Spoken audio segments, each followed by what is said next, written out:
প্রলোভন ও অর্থ আত্মসাতের মামলায় জামিন পাওয়ার মাত্র একদিন পরেই নতুন বিতর্কে জড়িয়েছে বিতর্কিত কণ্ঠশিল্পী নোবেল।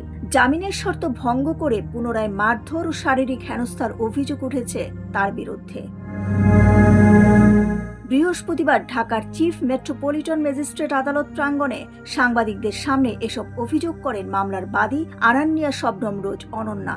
এ সময় তিনি তার শরীর ও হাতে থাকা আঘাতের চিহ্ন প্রদর্শন করেন। অনন্যার দাবি, গত মঙ্গলবার আদালত প্রাঙ্গণে নোবেল হাত পা ধরে কান্নাকাটি করে এবং ভবিষ্যতে সব ঠিক করে নেওয়ার প্রতিশ্রুতি দেন। সে আশ্বাসের ভিত্তিতে আপোষের শর্তে তিনি জামিন পান।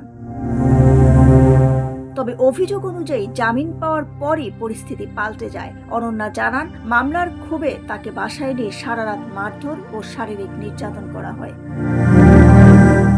বাদীপক্ষের আইনজীবী বলেন, বিয়ে করার শর্ত এবং বিষয়টি শান্তিপূর্ণভাবে মীমাংসার আশ্বাস পাওয়ায় তারা জামিনের বিরোধিতা করেননি, কিন্তু জামিন পাওয়ার পরই অভিযুক্ত ব্যক্তি মুচলেকার শর্ত ভঙ্গ করেছেন বলে অভিযোগ তাদের। ঘটনাটি নিয়ে নতুন করে আইনি পদক্ষেপ নেওয়ার কথাও জানিয়েছেন বাদীপক্ষ। এদিকে অভিযোগের বিষয়ে কণ্ঠশিল্পী নোবেলের পক্ষ থেকে আনুষ্ঠানিক কোনো বক্তব্য এখনো পাওয়া যায়নি। ঘটনার সত্যতা যাচাই ও পরবর্তী আইনি প্রক্রিয়ার দিকে এখন নজর সবার। দিলরুবা খান, বিনোদন ডেস্ক, সোনালী নিউজ।